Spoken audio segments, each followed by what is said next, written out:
seed multiplication and support for farmers in the area of seed production, multiplication, and access to farmers. Secondly, we are also working with AfriExim on the next value chain, the next step, and that is the ginning, the manufacturing, and shortly they will be investing in Rivertex and some of our textile industries. And thirdly, they will also be supporting our offtake of cotton from farmers at reliable prices that can give predictability to our farmers to continue doing what they are doing in the production sector.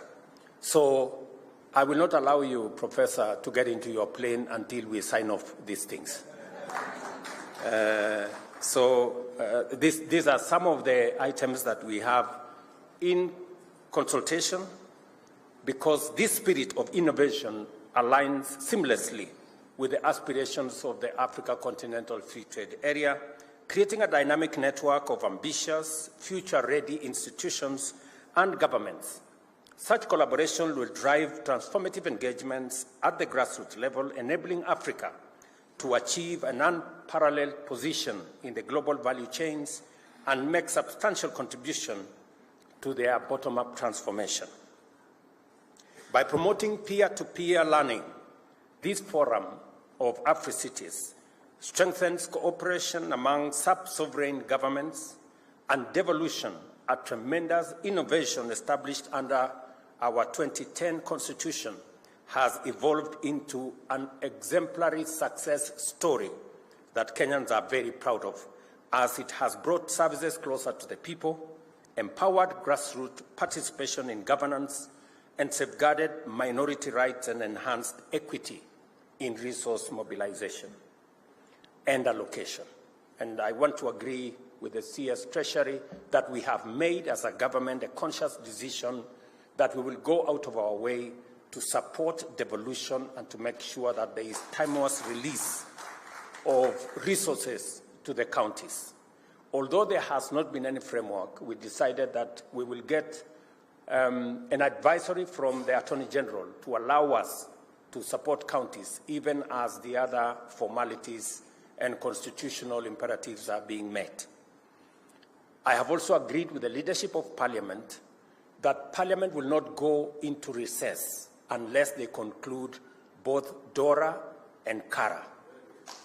And I think I have it on the authority of both leaders of majority and both speakers that we want to conclude that exercise so that we allow the counties to execute their mandate without unnecessary roadblocks.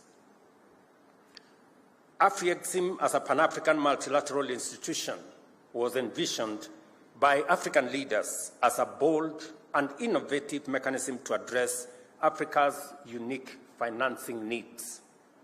Its initiatives, such as the Pandemic Trade Impact Mitigation Facility and the Fund for Export Development in Africa, exemplify its commitment to mitigating economic shocks, fostering sustainable industrialization, and radically enhancing intra-African trade. These initiatives underscore AfriExim's pivotal role in driving the continent's economic transformation and achieving a sustainable and inclusive growth trajectory. Again, to underscore the Pan-African payment and settlement system that was ably said by the CS for Treasury, that as a country we are champions because we want to remove unnecessary currency challenges. Professor tells us we lose about $5 billion every year on just exchange rate losses because of moving from one currency to another, from one country to another. The Pan-African payment and settlement system now gives us an opportunity for all African countries to trade in our local currencies without necessarily having to mind about which currency, which product, from which country is being traded. That gives us the latitude and the framework to build the momentum around the Africa Continental Free Trade Area. And President Orama, I want to tell you, we are grateful as leaders in this continent that you are thinking ahead of time and providing solutions to the challenges that come our way. Closer home, Kenya has greatly benefited from Afri-Exim support through the Kenya Country Program, and I have said the $3 billion has been allocated to support our nation's key priority over the next 3 years, aligning with our bottom-up economic transformation agenda. This substantial investment will support programs and projects in value chains under our strategic pillars of our economic transformation plan, including agriculture. And again, you know how passionate I am, Professor, with our farmers. We have a $50 million facility for the Agricultural Finance Corporation, which again, we must sign off today, because my farmers need that $7.5 billion to be able to buy fertilizer, buy other farm inputs at below 8% interest rate. That way, we can better support whether it is our sugarcane farmers or our cotton farmers or maize or tea or coffee. I'm told by my team that all has been agreed upon, and Mbadi, please, you better have ink in your pen so that we can sign this off today. Together with our medium and small and micro enterprises, the digital superhighway, the creative economy, and industrialization sectors, as well as securing critical commodities such as petroleum, rice, and fertilizers. Again, as Professor Orama said, and CS Treasury has said, the whole ecosystem of creating jobs around our special economic zones. We have now 7 new special economic zones. 1 in Dongokundu, 1 in Kirinyaga, 1 in Thika, 1 in Eldoret, here in Kisumu, 1 in Busia. All these special economic zones, and of course, the one in Naivasha, where we have agreed with Afri-Exim, and we will be signing off. They will be providing resources for us to do the infrastructure to support these facilities so that we can again work with them in looking for the investors that will invest in these special economic zones for purposes of creating jobs for our young people, creating value for our products that we are producing, and making sure that we do more exports. And among the crops we are targeting for export going into the future, as opposed to import, is sugar. As I said, this year we were blessed. We produced more sugar than we consume for the first time in many years. And I'm looking forward to carrying out additional reforms in that sector. We've just passed the sugar law that is now going to provide greater space and a better focus on matters policy to support the whole industry in this region, so that instead of spending a lot of our money importing stuff, including sugar, we will instead be looking at mechanisms of export. And the partnership we are putting together with Afri-Exim will help us unlock that potential. Africa continues to face a deep economic crisis caused by a variety of complex challenges, ranging from slowing global trade, rising energy costs, and high food prices. These challenges are further compounded by a public debt burden that has reached concerning levels. Without a doubt, committed and consistent collective action is essential to deepen African integration, enhance our collective economic resilience, and promote greater levels of intra-Africa trade. Equally certain is the fact that going forward, Pan-African transformation will increasingly depend on institutions like Afri-Exim and many others to mobilize resources and create a conducive environment for investment in job creation, poverty reduction, industrialization, and a stronger export performance and accelerated development through intra-Africa trade. Allow me also to confirm to you the sentiments expressed by the Governor of Kisumu on matters to do with the lake ecosystem in terms of transport, in terms of facilities. And I want to confirm to the people of this region that the Kabonyo fish facility here that will provide 7 million fingerlings every year is off to a start to make sure that we restock Lake Victoria and to make it much more viable for our fishermen and women. We are off to a start in the 10 landing sites along Lake Victoria from Busia all the way to Migori. Specifically here in Kisumu, we have agreed with Professor here that we are putting up a landing site in Asat and Ogal. The advert for the same will be out in January, and we're going to spend about 300 million shillings to make sure that those facilities are available, and they will be managed by the county government of Kisumu to make sure that they also add additional facilities to facilitate the whole fishing ecosystem in our region. It is a big shame for us to import fish from Asia in the 21st century, 60 years after independence. That speaks volumes of the things we should not be doing.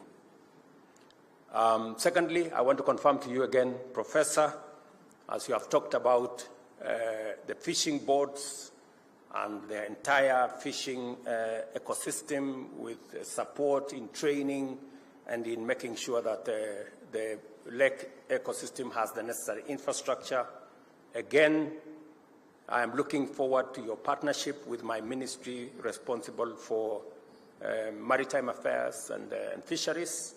We have an 800 million shilling facility for fish boats and training of your fisher folk. Again, beginning January, if you can have a conversation with CS Joho and his team, we are aligned to make sure that the whole of this Lake Victoria front, from Busia all the way to Migori, benefits from this facility as we improve our food security and ensuring that we import less and export more. And finally, because there have been major accidents, and you've said it ably, in Lake Victoria, and we lose a lot of people because of facilities that are not adequate, because of some of the infrastructure that is not proper, we have decided to do Lake Victoria Rescue and Coordination Center here. We are putting 2.7 billion shillings to make sure that any accident in Lake Victoria is attended to in record time so that we can better support the whole ecosystem there and make sure that this is going forward. Allow me to say one more thing. I think Professor has ably said that this city can also provide a destination for conferencing and other facilities. And we need to leverage on the tourism assets that are available in Kisumu and the whole of this lake region. And therefore, the conference facility that is here in Kisumu, that was an investment of the national government, I want to confirm that we are ready to have a conversation with Kisumu County, and we want to bring our friends AfriExim on board so that through a public-private partnership, we can actually have an investment in the completion of that facility, in the building of the hotel, so that we can have a management program that will make sure that we unlock the potential of that facility where government resources have already been invested in. I know Professor understands very well, because he was our Minister for Planning, what public-private partnership can achieve. And there will be no problems of people saying anybody wants to sell any asset in Kisumu.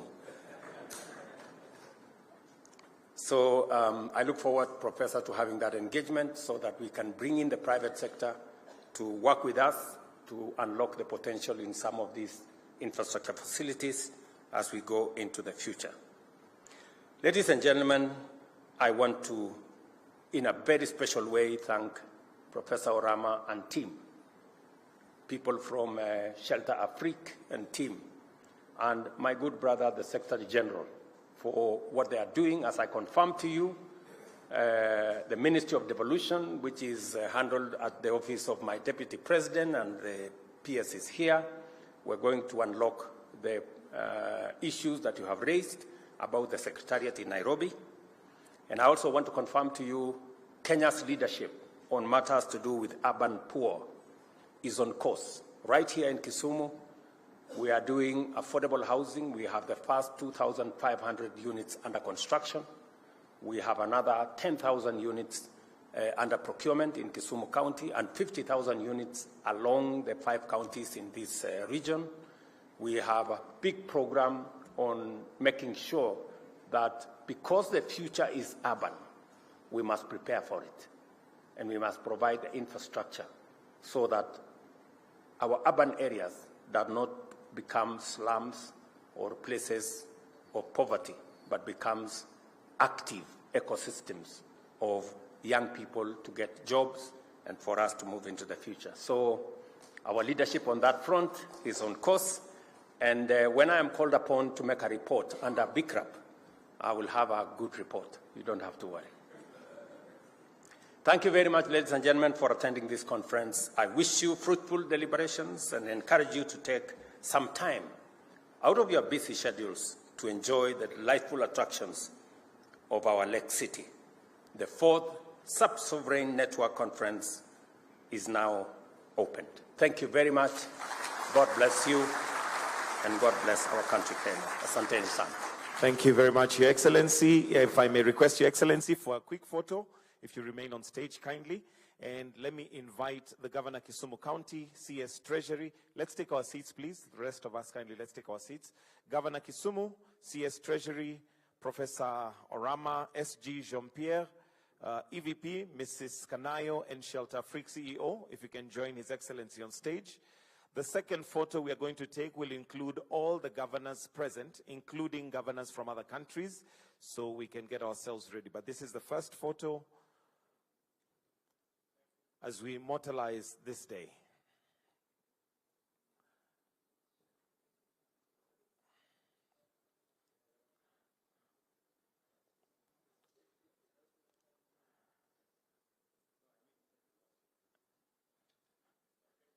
Are we good?